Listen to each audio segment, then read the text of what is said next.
J'ai beaucoup aimé cette phrase et d'ailleurs le père Daniel Ange m'a demandé de préfacer son livre sur la femme sentinelle de l'invisible, c'est le titre de son livre. La femme est avant tout contemplative. Et si elle oublie cette dimension, ça ne veut pas dire qu'elle n'agit pas. Ça veut dire qu'elle est en quelque sorte l'âme de la maison, l'âme de la famille. Et d'ailleurs l'homme le sait très bien. Ça ne veut pas dire que l'homme n'est pas présent dans la famille, ça veut dire que la femme a une manière d'être, une manière d'organiser la famille, la vie de famille, la vie de la maison, y compris d'ailleurs quand elle a une activité professionnelle, pour créer des liens entre les différents membres de la famille. Et c'est en ce sens qu'elle est contemplative. Et si elle oublie cette dimension-là, le couple va mal, la famille va mal, la société va mal. Et l'erreur du féminisme des années 70, et d'ailleurs cette erreur a été reprise au sommet de l'ONU de Pékin, sommet sur la femme en 1995, dont on fête le 15e anniversaire cette année, donc nous allons reparler de ce sommet et de la plateforme d'action de Pékin. L'erreur, c'est l'objectif numéro 1, c'est de permettre aux femmes d'accéder au pouvoir et en ce sens d'être l'égale de l'homme. Et je crois que là, c'est faire fausse route. Je suis pas du tout opposée à ce que la femme puisse avoir des responsabilités, loin de là. Mais si, dès le départ, l'égalité entre l'homme et la femme consiste à prendre le pouvoir, donc être en rivalité avec l'homme, on se trompe de combat. On se trompe de combat et surtout on arrive à une impasse. Parce que on est en permanence en rivalité. Parce que c'est souvent ainsi que les choses sont présentées. Exactement. En termes de revendications. En termes de revendications, dans le monde politique, dans le monde professionnel. Pourquoi 40% de femmes dans les conseils d'administration ? Pourquoi pas, mais pourquoi ? Si les femmes veulent être dans un conseil d'administration, qu'on les y encourage, qu'on les y aide, oui. Mais décider d'une manière abstraite qu'il faut 40% de femmes dans les conseils d'administration, c'est absurde.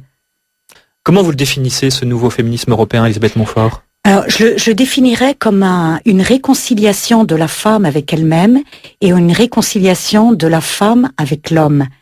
Et par voie de conséquence, une ouverture à la vie, au don de la vie, l'enfant étant un don et non pas un droit, comme nous allons peut-être le voir. Alors oui, justement, j'allais vous en parler, puisque effectivement, c'est ce dossier en une de la Croix de ce matin. Avortement, ce qu'en pensent les femmes. C'est donc un sondage IFOP, Alliance pour les droits de la vie. Et selon ce sondage, 85% des Françaises sont favorables au droit à l'IVG, mais 61% d'entre elles jugent qu'il y a trop d'avortements. Il y a là un peu une schizophrénie, un paradoxe qui s'exprime. Alors un paradoxe apparent, en regardant de plus près, il me semble que cela signifie que l'avortement fait partie des mœurs, en France, mais en Europe également. L'avortement s'est banalisé. Et donc on peut se poser la question de l'application de la loi Veil dans les termes selon lesquels elle a été votée. Parler d'un droit, c'est abusif ? Parler d'un droit, c'est abusif parce que en France, en tout cas, ce serait contraire à notre législation. Car la loi Veil, dans son article 1er, précise le respect et rappelle le respect de tout être humain dès le commencement de la vie. La loi Veil est une loi de dépénalisation et non pas une reconnaissance d'un droit à l'avortement pour la femme. Mais ceci signifie que dans l'opinion publique, parce que les féministes ont milité pour cela, dans l'opinion publique, l'avortement est reconnu comme une liberté de la femme et aussi un droit de la femme. Alors, si on prend ce sondage, parce qu'on peut le prendre aussi par, c'est un peu la bouteille à moitié pleine ou à moitié vide, si on prend la bouteille à moitié pleine, ça veut dire aussi qu'il y a une prise de conscience que l'avortement n'est pas un acte banal. Alors, en effet, d'un côté, l'avortement fait partie maintenant des mœurs. Personne n'est étonné de rencontrer une femme qui avoue avoir eu un avortement. Et d'un autre côté, une très grande majorité des femmes considèrent que c'est un acte traumatisant. On commence seulement à parler des effets psychologiques après un avortement, des effets traumatisants d'un avortement.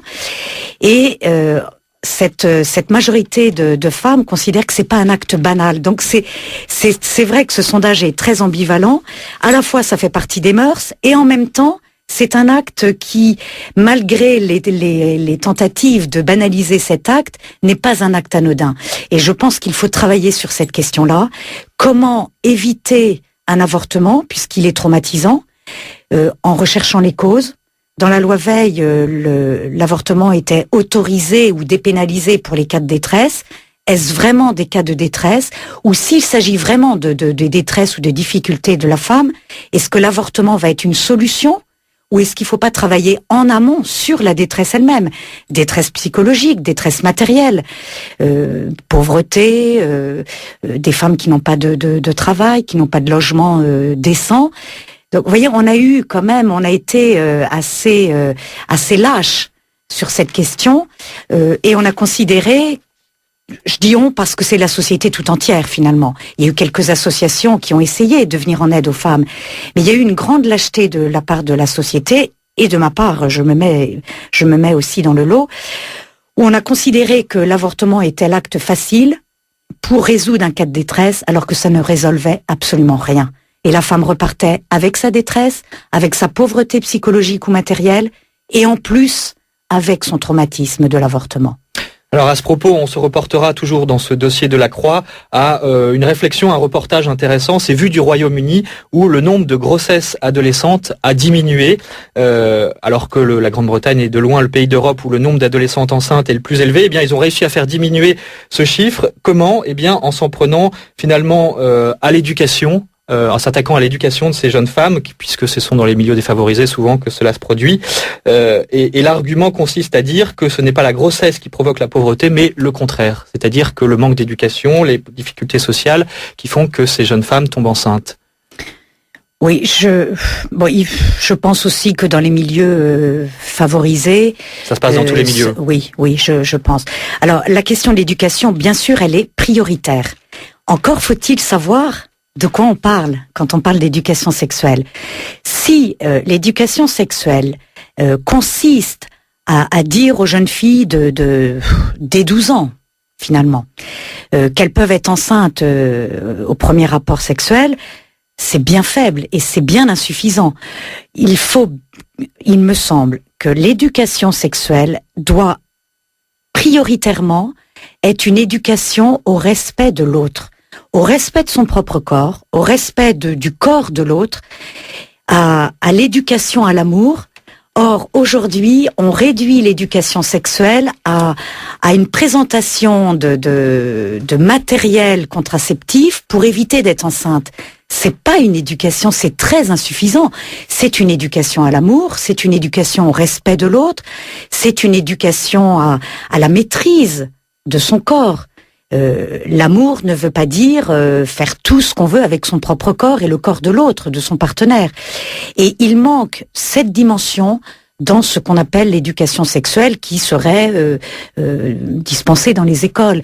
Et il faut absolument que les parents s'engagent beaucoup plus parce que les parents, du fait de leur lien avec leurs enfants, sont les premiers éducateurs.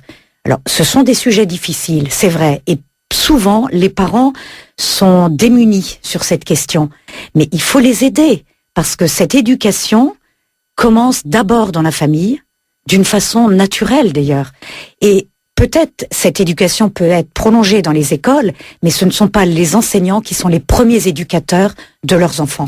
Dernière réflexion, Elisabeth Montfort, sur ce dossier de la Croix, toujours dans le sondage, donc IFOP, Alliance pour les droits de la vie. Pensez-vous que la société devrait davantage aider les femmes à éviter le recours à l'interruption volontaire de grossesse? Réponse des Françaises, 60% oui. Est-ce que de ce côté-là, il y a encore beaucoup à faire? Bien sûr qu'il y a beaucoup à faire. Tout à l'heure, je le disais, essayer de traiter les causes de pauvreté, mais pas seulement matérielle. Souvent, c'est une pauvreté psychologique, parce que la femme n'est pas préparée au moment où elle est enceinte à accueillir la vie. Il faut aussi travailler, je pense, dans ce qu'on appelle l'enfant programmé, l'enfant du désir, l'enfant désiré. Ce n'est pas parce qu'un enfant n'est pas désiré qu'il ne sera pas heureux. Alors, il y a toute une campagne de dénigrement actuellement. L'enfant qui n'est pas programmé ne peut pas être heureux. Or, l'enfant est un don.